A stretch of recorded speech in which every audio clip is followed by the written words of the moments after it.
시편 44편은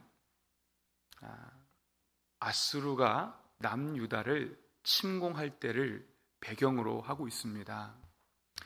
그 왕과 백성이 그러한 상황에서 하나님 앞에 어떠한 믿음의 고백을 올려드리는지 아주 자세하게 기록이 되어 있는데 1절부터 한 절 한 절 보시면 그 믿음이 하나님 앞에 얼마나 진실한지 우리가 발견할 수 있습니다. 그런데 이 시편의 내용을, 이 고백을 우리가 좀 더 생생하게 좀 이해하기 위해서 이 본문을 중심으로 몇 가지를 좀 점검하고 살펴보려고 합니다. 첫 번째 생각해 볼 것은 하나님은 우리 믿음의 실체를 반드시 드러내신다라는 사실입니다. 무슨 말이냐? 히스기야가요, 얼마나 대단한 왕인지 그 당시에 우상이 만연했던 그 남유다 사회를 말씀으로 개혁하는 일을 단행을 했습니다. 아세라 목상을 찍고 산당을 제거하고 그리고 모세가 만든 놋뱀이요, 그것을 본 자는 살리라. 그래서 광야에서 그 놋뱀을 본 자들은 생명을 얻은 아주 중요한 상징적인 의미가 있는 그 놋뱀을 이제는 이스라엘 백성들이 우상화하다 보니까 그 놋뱀까지도 부숴버리는, 그래서 어떻게 하면 하나님의 통치가 임하는 신정국가로 다시 재건할까, 이러한 고민에 그 마음을 쏟으며 개혁을 단행했던 히스기야 왕입니다. 우리 역대하 31장 21절을 함께 읽어보겠습니다. 그가 행하는 모든 일, 곧 하나님의 전에 수종드는 일에나 율법에나 계명에나 그의 하나님을 찾고 한 마음으로 행하여 형통하였더라. 아멘. 이게 히스기야가 가졌던 마음이에요. 하나님 앞에 율법에나 계명에나 수종드는 일에나 그 하나님을 찾고 한 마음으로 행하여 형통하였더라. 어떻게 하면 이 나라를 하나님의 나라로 다시 재건할까, 이러한 소망과 열망이 가득했던 히스기야, 그리고 그것을 실제로 삶으로 실천했던 왕이었던 것이죠. 이것이 열왕기하 18장에도 고스란히 나타나 있습니다. 그런데요, 역대하 32장 1절에 아주 미묘한 문장으로 성경이 시작을 합니다. 이 모든 충성된 일을 한 후에 라고, 이 31장 21절 이후에 그렇게 말씀이 시작이 돼요.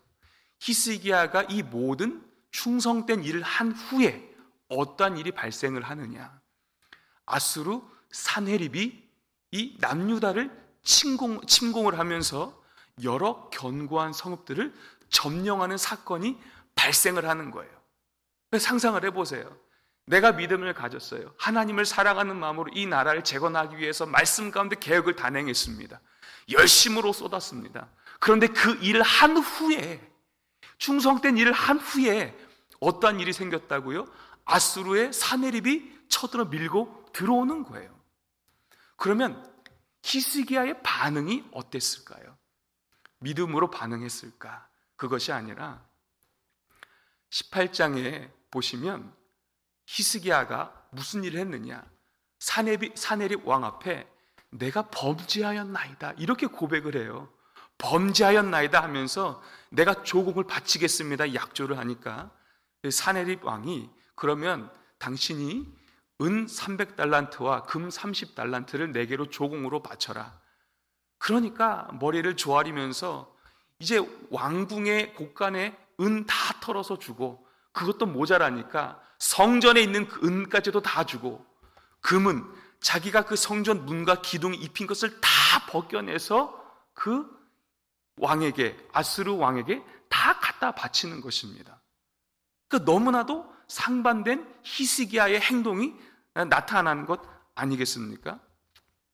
사랑하는 성도 여러분, 나라가 망할 때 이 왕이라면, 하나님을 의지했던 왕이라면 무엇이 떠올라야 됐겠습니까? 나라가 왜 망하는지, 왜 적군에게 의해서 나라가 이 풍전등화의 위기 가운데 처해지는지를 빨리 그 말씀 가운데 해석이 되어야 하는 것입니다. 이 말씀이 안 떠오른 거예요. 우리 신명기 28장 25절 말씀 함께 읽겠습니다. 여호와께서 내 적군 앞에서 너를 패하게 하시리니 내가 그들을 치러 한 길로 나가서 그들 앞에서 7길로 도망할 것이며 내가 또 땅의 모든 나라 중에 흩어지고. 아멘. 보세요. 여호와께서 내 적군 앞에서 너를 패하게 하시리니, 그러면 그 전제가 있다는 얘기죠. 어떻게 했을 때? 우리가 읽지는 않았습니다만 28장 15절에 모세를 통해서 주시는 여호와의 율법과 계명과 규례를 마음을 다해서 지키지 않으면, 그 말씀을 벗어나면, 그죠? 하나님께서 그 적군 앞에서 패하게 하시리니. 그런데 히스기야가 이것을 경험하지 않은 게 아닙니다.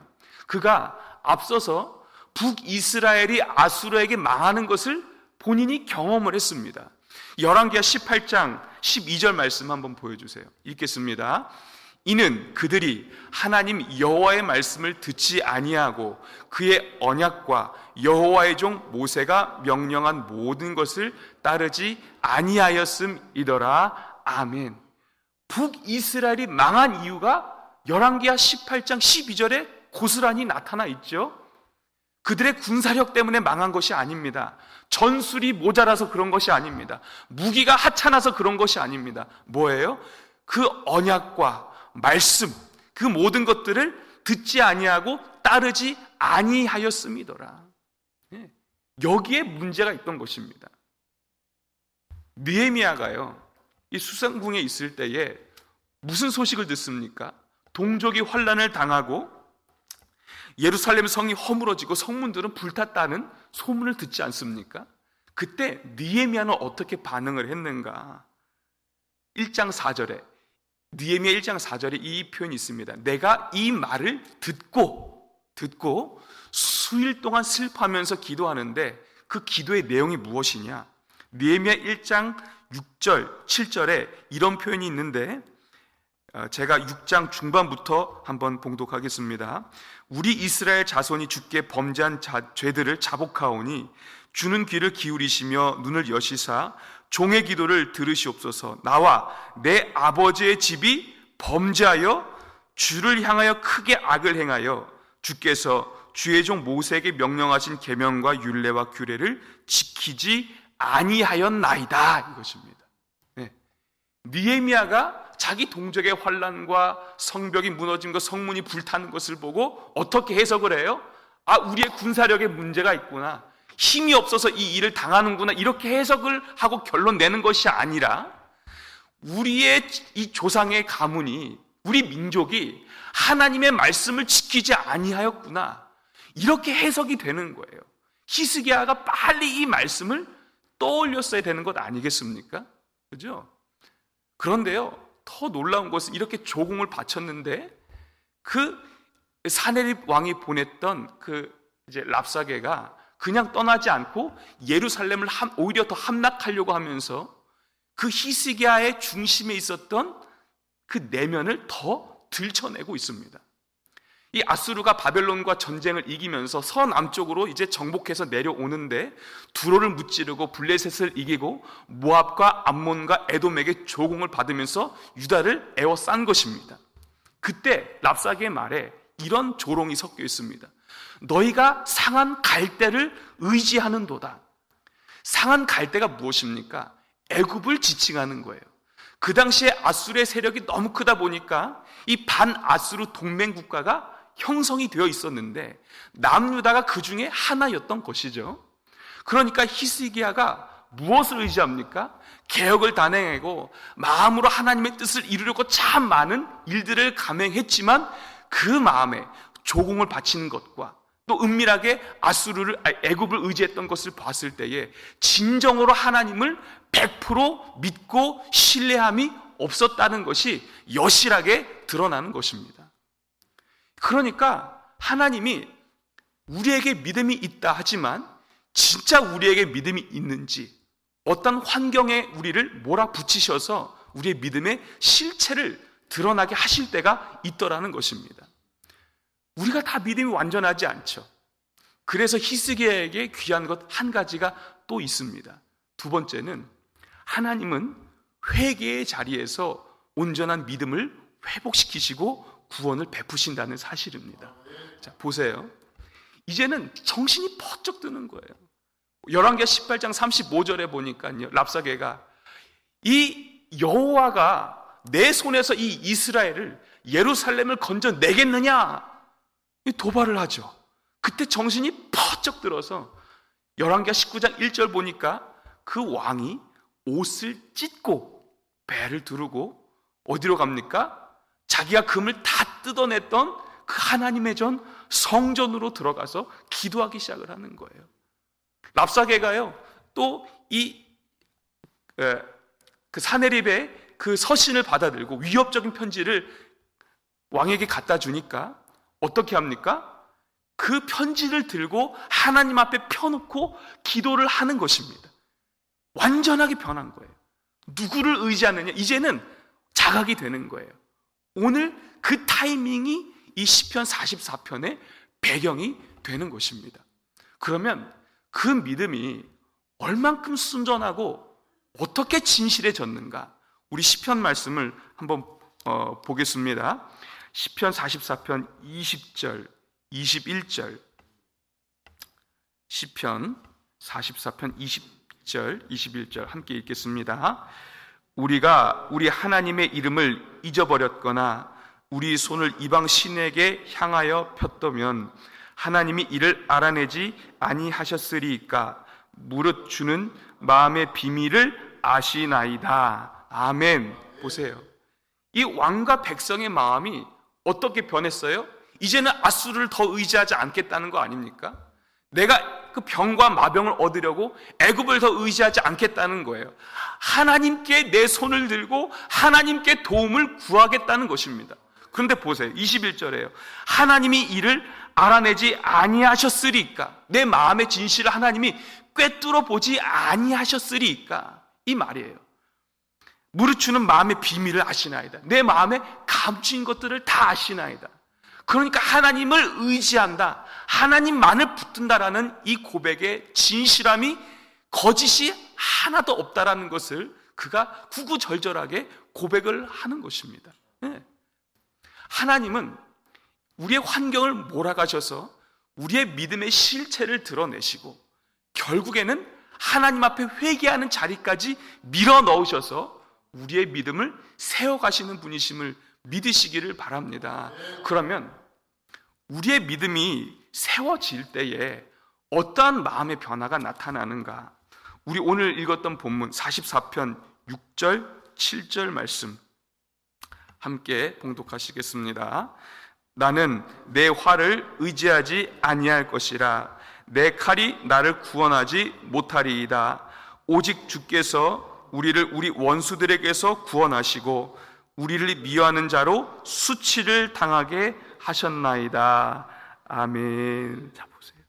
나는 내 활과 칼을 의지하지 않겠다. 내 편법을 사용하지 않겠다.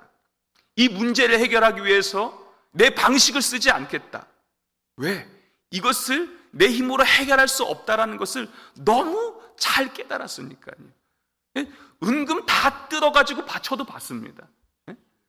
애굽을 의지해 봤습니다. 그 당시 강국이었으니까요.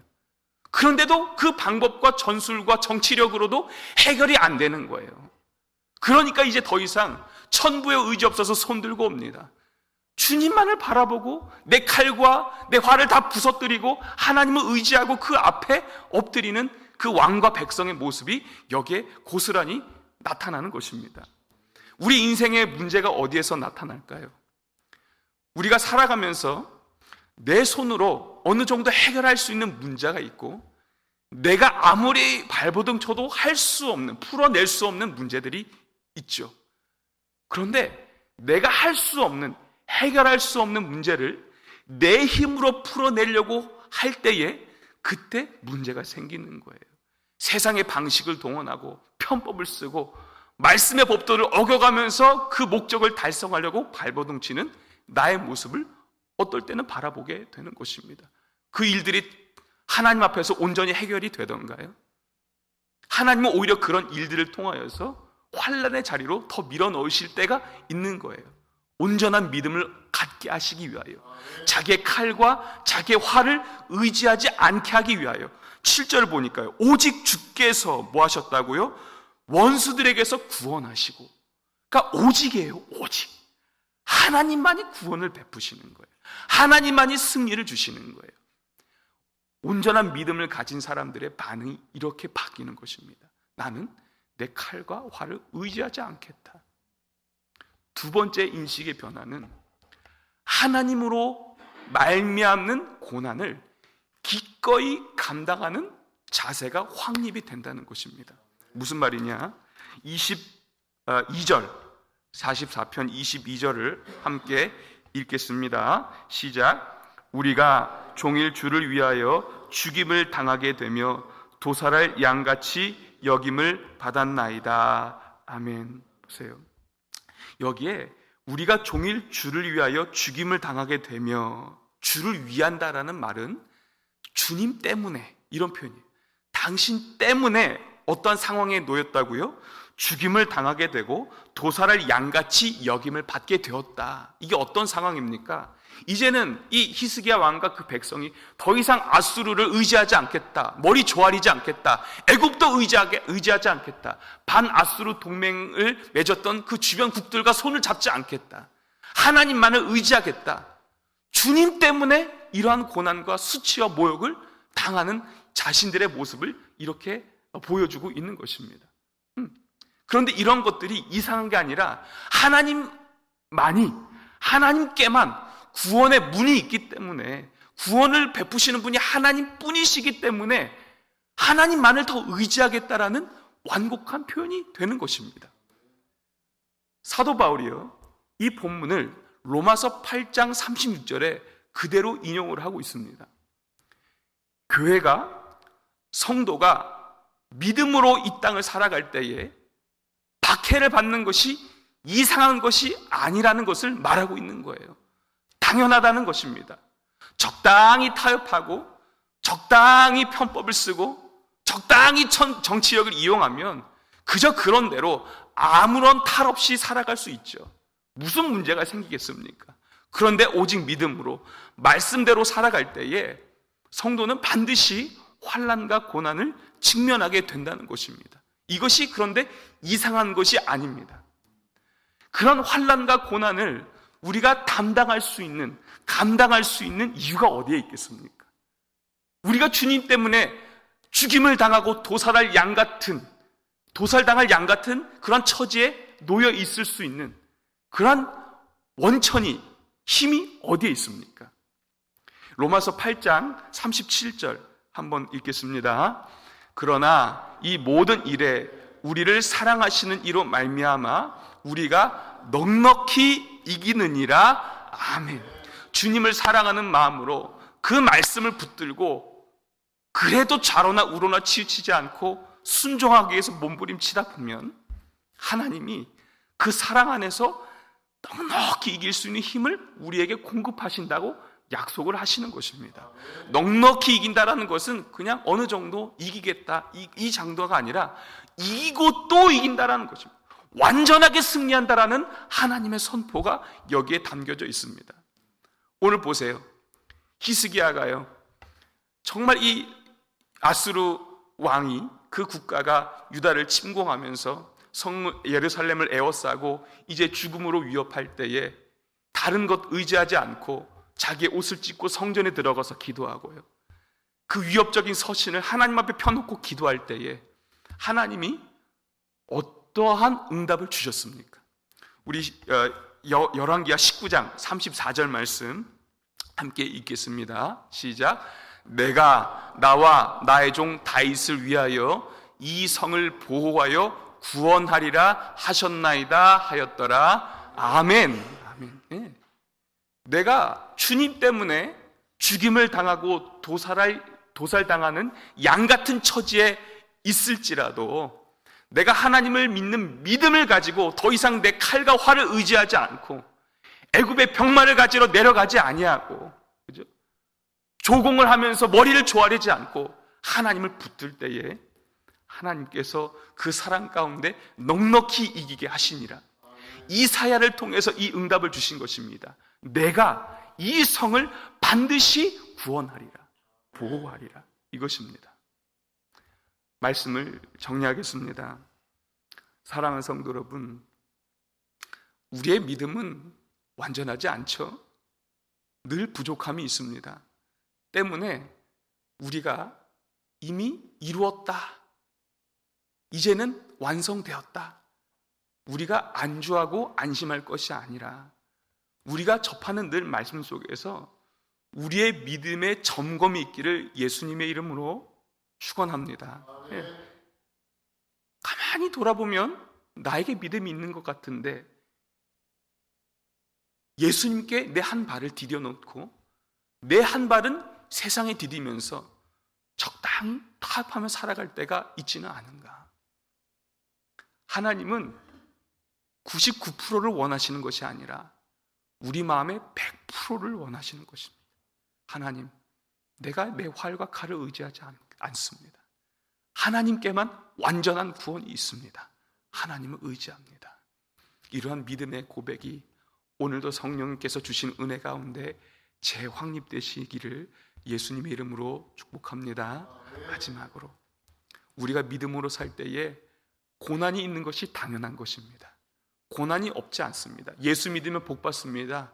예수 믿으면 모든 것이 잘 될 것입니다. 이게 기복주의 신앙이죠. 그렇지 않아요. 예수 믿으면 복도 받지만 예수 믿으면 주님과 함께 고난을 받는 것도 성도의 몫입니다. 그러나 우리가 그렇게 살아갈 수 있는 것은 주님께서 완전한 궁극적인 승리와 구원을 우리에게 넘치도록 베푸실 것이라는 믿음이 있기 때문에 그 길을 갈 수 있는 것입니다. 예수 믿는 믿음 때문에 어떠한 어려움과 어떠한 고난과 어떠한 관계의 어려움에 처해 계십니까? 괜찮습니다. 하나님이 예수 때문에 얻는 핍박과 고난은 하나님이 아시고 하나님이 그 문제를 해결해 주실 줄 믿으시기를 바랍니다. 오늘도 우리의 믿음이 더 순전해지는 이 아침이 되기를 바랍니다. 성령 하나님께서 우리의 믿음을 더 하나님께로 집중하여 순전하고 정결하게 만들어 주시는 이 아침이 될 수 있기를 주의 이름으로 축복합니다. 기도하겠습니다. 하나님 아버지, 감사합니다. 우리가 믿음이 있다고 하지만 우리의 믿음에 결함이 있을 때가 많이 있는 것을 때때로 발견하게 됩니다. 우리의 믿음의 연약함을 주님 불쌍히 여겨주시고 주님을 전심으로 믿는 믿음 가운데에 내 활과 칼을 의지하지 않는, 사람의 방법과 편법을 동원하면서 목적한 바를 이루려는 것이 아니라 오직 주께만 구원이 있음을 알고 믿고 하나님께 나아갈 수 있는 우리 모든 주의 지혜로운 백성 종들 다 되게 하여 주시옵소서. 주님 때문에 얻는 모든 고난과 환난을 이상히 여길 것이 아니라 오히려 주님과 함께 고난받는 것을 기쁨으로 여기게 하시고 소망 가운데 승리를 주실 하나님을 바라보며 그 시간들을 넉넉히 감당할 수 있도록 역사하여 주시옵소서. 믿음으로 그 시간들을 견디는 자에게 하나님이 반드시 구원을 주실 것이고 승리하게 하실 것을 믿습니다. 오늘 여러 가지 시험과 환난에 처한 성도들을 붙들어 주시고 흔들리지 않게 하시고 믿음으로 결실할 수 있는 우리의 모든 삶이 되도록 두 손 들어 축복하여 주시옵소서. 이 새벽에 하나님과 깊은 교통함이 있는 기도의 자리가 되기를 간절히 소망하오며 감사드리며 살아계신 예수님의 이름으로 축복하며 기도하옵나이다. 아멘.